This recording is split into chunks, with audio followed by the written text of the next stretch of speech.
కాచిన అది నాకు మన్ననయ చెల్వకు నీ పద పల్లవంబు మత్తను పులకాగ్రకంఠక వితానము తాకిన నొచ్చునంచు నేలనీయదా అల్గమానము కదా ఇకనైన అలాడ కుంతలా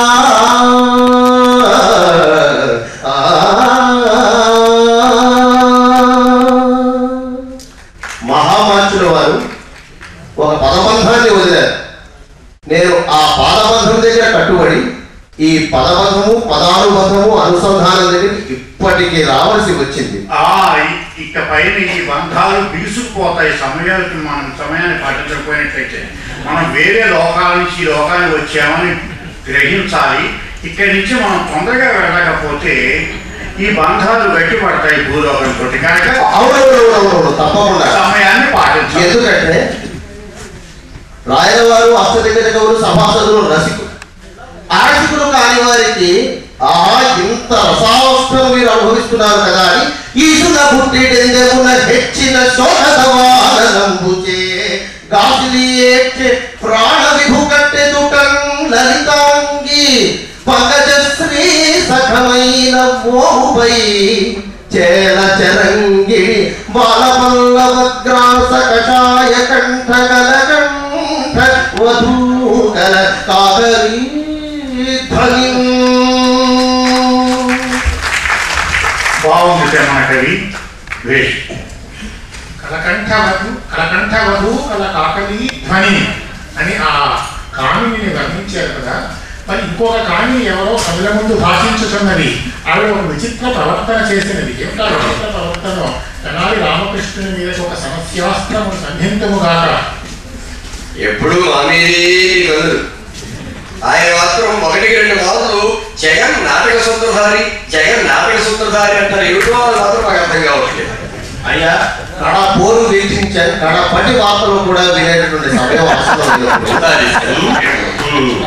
రసస్థితి నుంచి రసస్థితిలోకే మనం పయనించుగాక. రామకృష్ణ కవి సమస్య అందుకోండి. చెప్పండి. ఆ కామిని చూస్తున్నప్పుడు కొంచెం వ్యస్తమైతే కంటికి పెట్టు కాటుకను కామిని పెట్టెను కాలిగోళ్లకు. కంటికి పెట్టు కాటుకను కామిని పెట్టెను కాలిగోళ్లకు. మా దాకా వచ్చేప్పుడు అంత పారవశ్యం ఉంటుంది. కంటికి పెట్టు కాటుకను కామిని పెట్టాను కాలిగోళ్లకు. కాలిగోళ్లకు. సరే, ఇప్పటిదాకా వారు ఎవరి గురించి మాట్లాడారో ఆ కథానాయికనే తీసుకున్నాం. ఆ సత్యభామనే తీసుకుందాం. సత్యభామ ఏం చేస్తుందో వారు చెప్పారు. కృష్ణుడు ఏం మాట్లాడాడో కూడా వారు చెప్పారు. ఆ తర్వాత సత్యభామ ఏం సమాధానం చెప్పిందో చెప్పలేదు. అది నేను చెప్తాను ఈ సమస్యాపూర్ణ రూపంగా. కంటికి పెట్టు కాటుకను కాలిని పెట్టెను కాలిగోళ్లకు. అంటికినేమో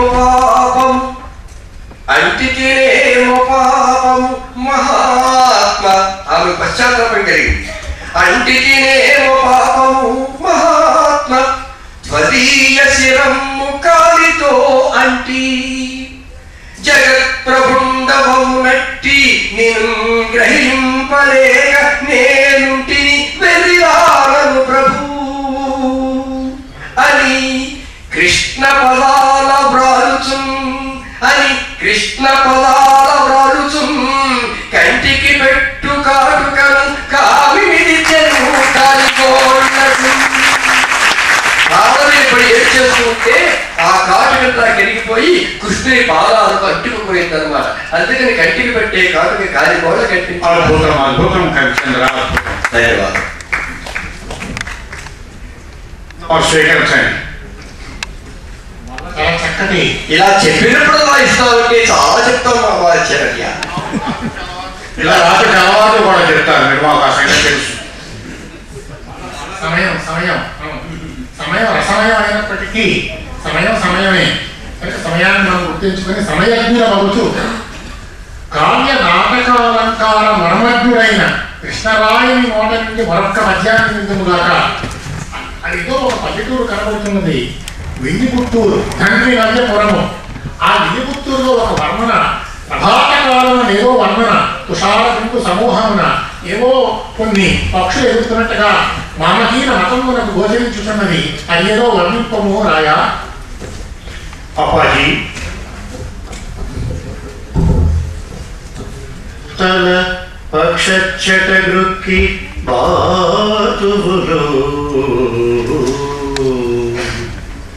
తల పక్షచ్చటగృక్కి బాతువులు,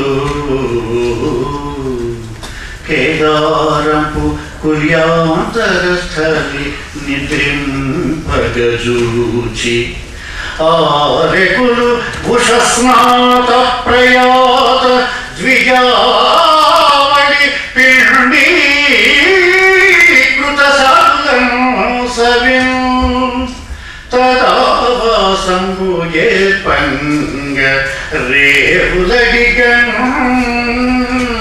వెసపారువానిగని నవ్వును శాలిగోపి శాలిగోప్యోగములు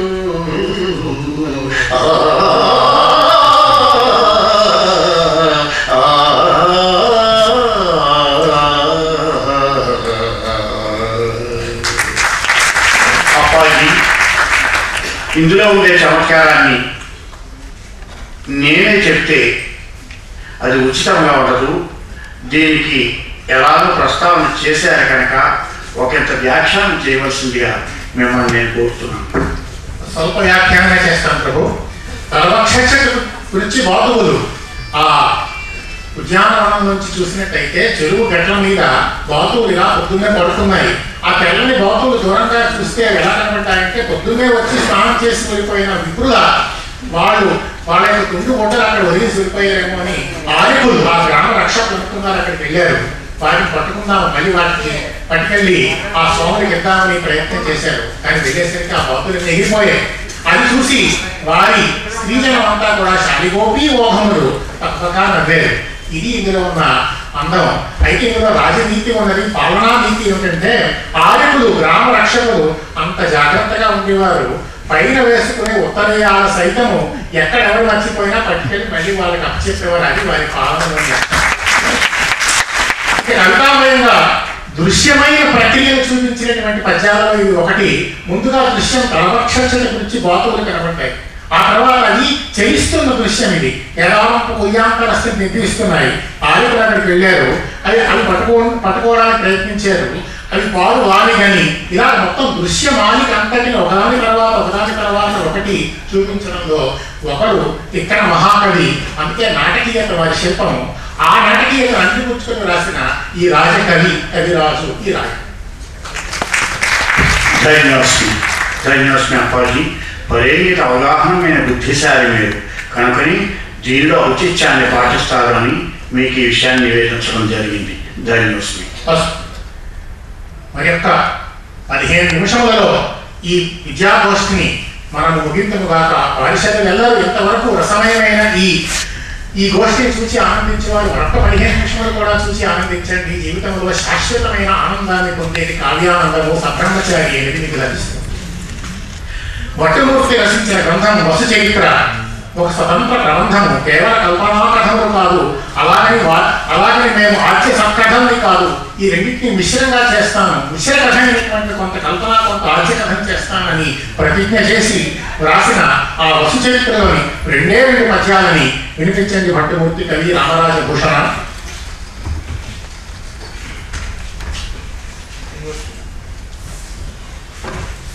ధన్యోస్మి అప్పాజీ. ఆర్య సభాలంకృత విద్వజ్జన మండలికి అభివాదములు. మా గ్రంథంలో ఈనాటి దంపతులు ఇరువురు కూడా భార్యాభర్త ఇరువురును వారి ఉద్యోగులను వెళ్ళిపోతూ పిల్లలను ఏ విధంగా సరైన రీతిలో వారిని సంరక్షించేటువంటి సమయాన్ని వారు వెచ్చించలేకపోతున్నారు. కనుక ఈ విషయాన్ని మరింతగా స్మరింపజేస్తూ మేము మా కావ్యంలో గిరిక వసుపతులు వారిద్దరిని తల్లి అయినటువంటి శుద్ధిమతి అని తండ్రి అయినటువంటి కోలాహలుడు ఏ విధంగా సంరక్షిస్తున్నారో మేము రచించాము. మహాప్రభు అవతరించండి.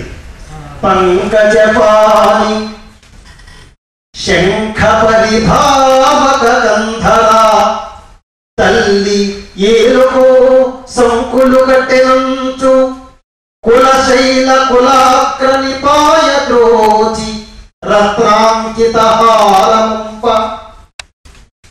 బొరువారును బిడ్డకు ఇవేల కర్కశాలం కృతులంచు హల్లక కలాపములంచు నదీలలామయున్ పంకజపాణి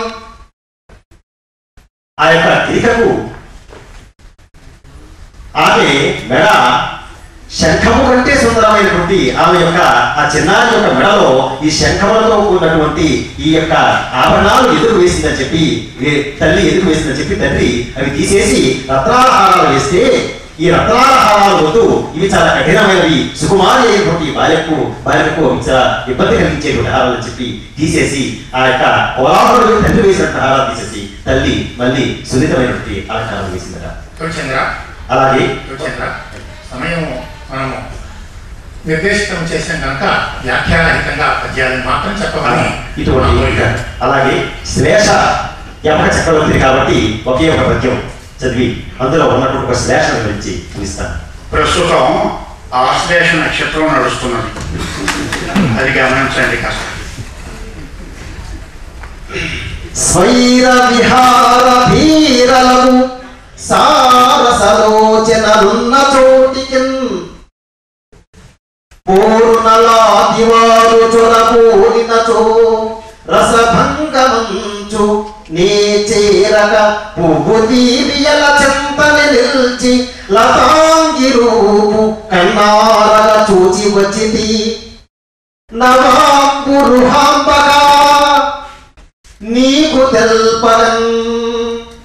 ఇందులో నాయిక అయినటువంటి గిరికను నేను రతిదేవితోను సరస్వతీదేవితోను లక్ష్మీదేవితోను పార్వతీదేవితోను పోల్చాను కనుక ఈ నలుగురికి సరిపోయే విధంగా నేను ఈ నవాంబు రుహాంబ అనేటువంటి ఒక విశేషణాన్ని వాడటం జరిగింది. వరకు ఏంటంటే అక్కడ నాయిక అయినటువంటి గిరికకు అయినటువంటి నాయకుడు మా వసురాజు.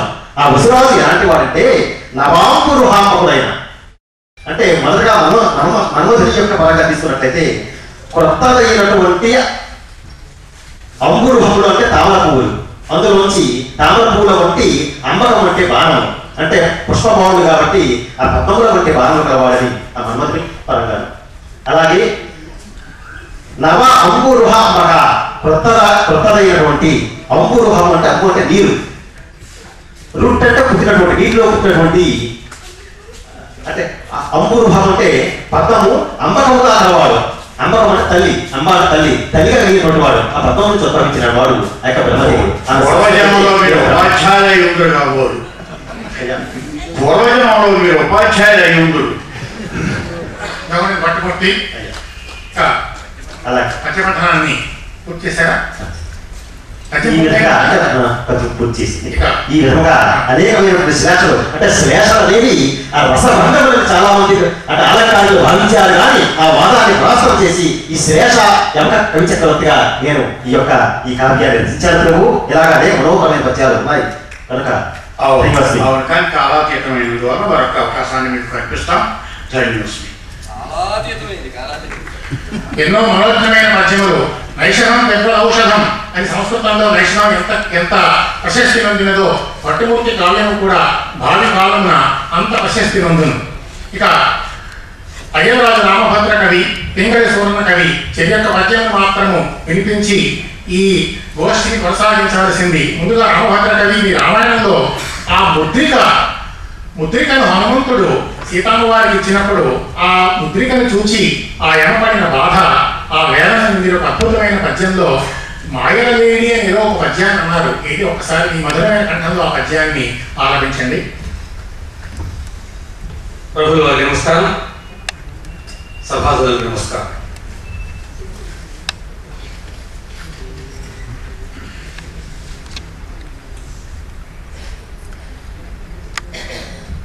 మాయలలేడినా మదికి మక్కువగొల్పిన తెచ్చిపెట్టరా రామాయని రామునంపితి గదా. మాయలలేడినా మదికి మక్కువగొల్పిన తెచ్చిపెట్ట రామాయని రామునంపితి గదా. ఎడదవైపోవనప్పుడు పాయక ముద్రికా సుకృత భాగము సులభానుబంధమై ఆయన చెట్ట పట్టుకొని అక్కరతో జన నీకు గల్గెగా. మాయలలేడినా మదికి మక్కువగొల్పిన తెచ్చిపెట్ట రామా.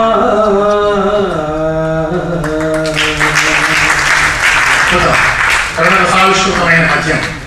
ఇంకా రసం అనేసరికి కళాపూర్ణోదయము కొసవ ముత్యము సరులు పోహాయించిన లేదా రచించిన పింగళి సువర్ణ కవి. కదుల ముందు ఎవరో యువతులు, చక్కని సౌందర్యవతులు వారు ఉయ్యాలవుతున్న దృశ్యాన్ని మీరు వర్ణించారు. ఆ ఉయ్యాలవుతున్న ఆ పద్యం కూడా అలాగే ఉన్నది.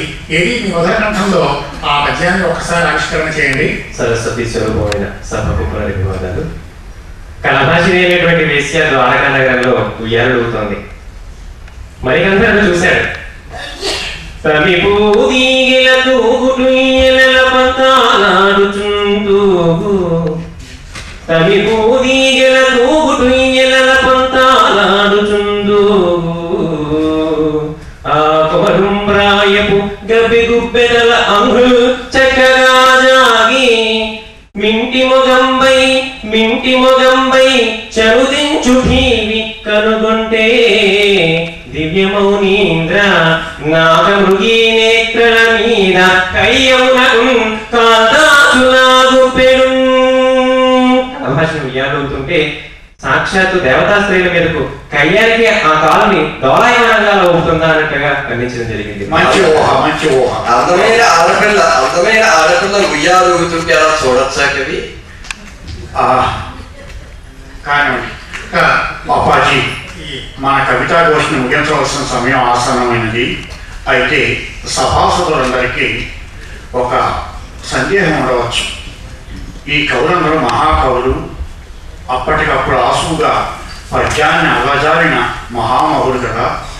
ఏదైనా ఒక సమస్యని మనం సభామందిరం నుంచి విసిరితే దాన్ని పూరణ చేయగలిగిన సామర్థ్యం ఈ అష్టదిగ్గజ కవులకు ఉన్నదా అని వాడికి ఎవరికైనా సందేహం ఉండవచ్చు. అట్లాంటి సందేహం ఉన్న వాళ్ళు ఎవరైనా ఉంటే తగు విధంగా ఆ సమస్యను మీరు అడిగినట్లయితే ఇక్కడ మేము ఇది కూడా పూర్తి చేసుకుని మేము ఈ సభాస్థలిని విడిచిపెట్టి వెళ్తాం. అయ్యా పెద్దల వారిగా అడుగుతున్నారు, చూడండి. అయితే సమస్యను పూర్తి చేసేటువంటి సామర్థ్యం కవిజనానికి ఉంది. కానీ ఈ క్షణంలో నేను కవిజన పక్షపాతిని. సమస్య పూర్తి చేసే సామర్థ్యం వారికి ఉన్నది, కానీ సన్మానం రాయల వారి వరకు చేసే సామర్థ్యం వారికి ఉన్నదా? అట్టి వారు ఎవరైనా వచ్చి నేను ఆ సూచన చేశాను, తగు విధంగా అన్నది. నా మాటలో సముచితంగా అనే ఒక మాట ఉన్నది. దాన్ని దృష్టిలో పెట్టుకుని తగు విధంగా అడిగితే బాగుంటుంది. దాన్ని వ్యాఖ్యానం చేశాను. ఈనాటి సమకాలీన సమస్య, మేమందరం సాహిత్య సమస్యల్లో ఉన్నాం. నేటి సమకాలీన సమస్యలు కూడా భావించి పరిష్కరించగలిగిన వారు ఉన్నారు. రండి వెళ్ళిపోయి.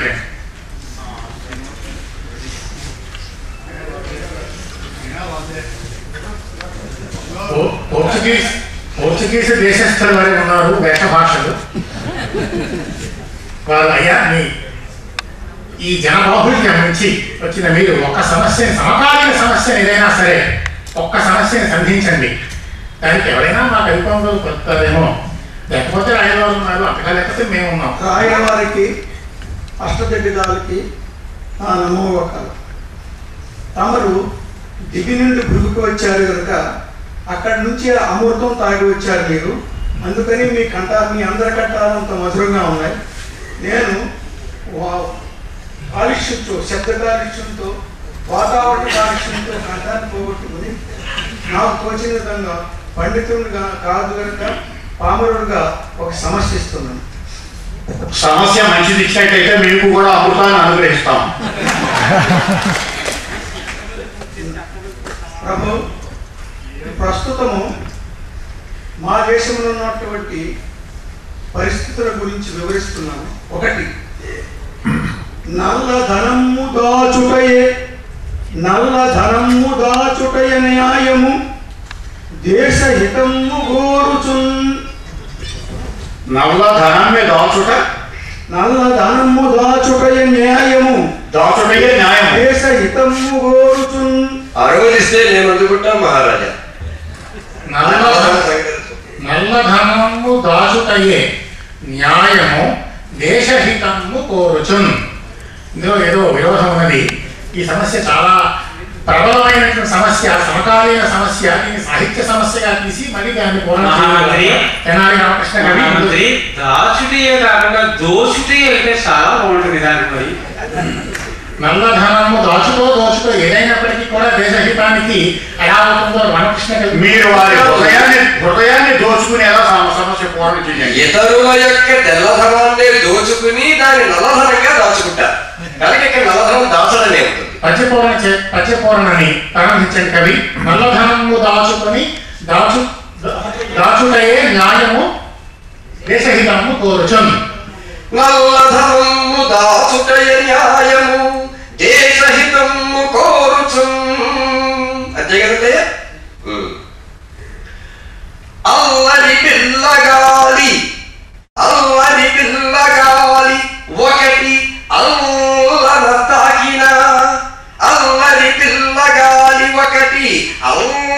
తాకిన తేలిపోవు ఆ తెలని మేఘలకు.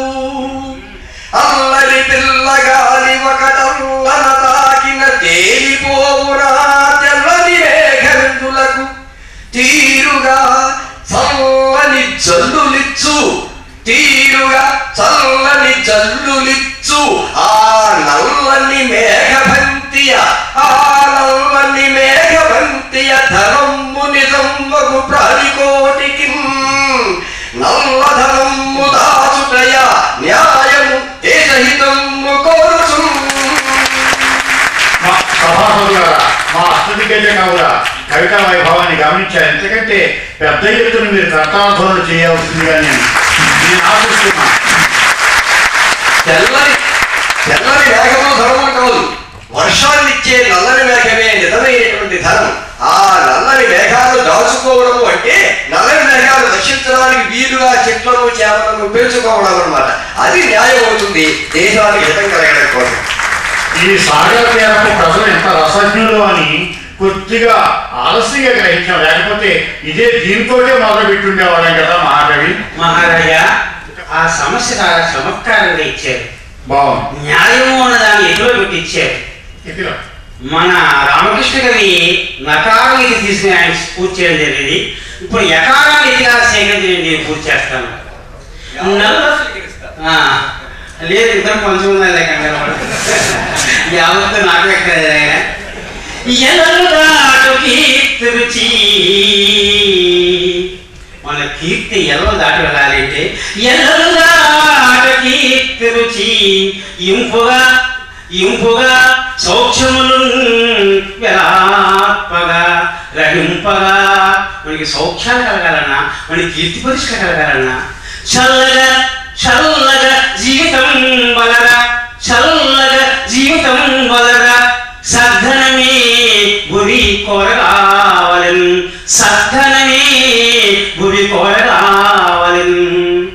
ఉల్లము మంచి ధనం కలిగి ఎవరు సంపాదించుకుంటారో వాళ్ళకి అన్ని కలుగుతాయి. సద్ధనమే భువి కోరగావలెన్ ఉల్లము మంచిదోచు మంచిది శుచిని ఉన్నతి గోరుడు శుచిని ఉన్నతిగాగను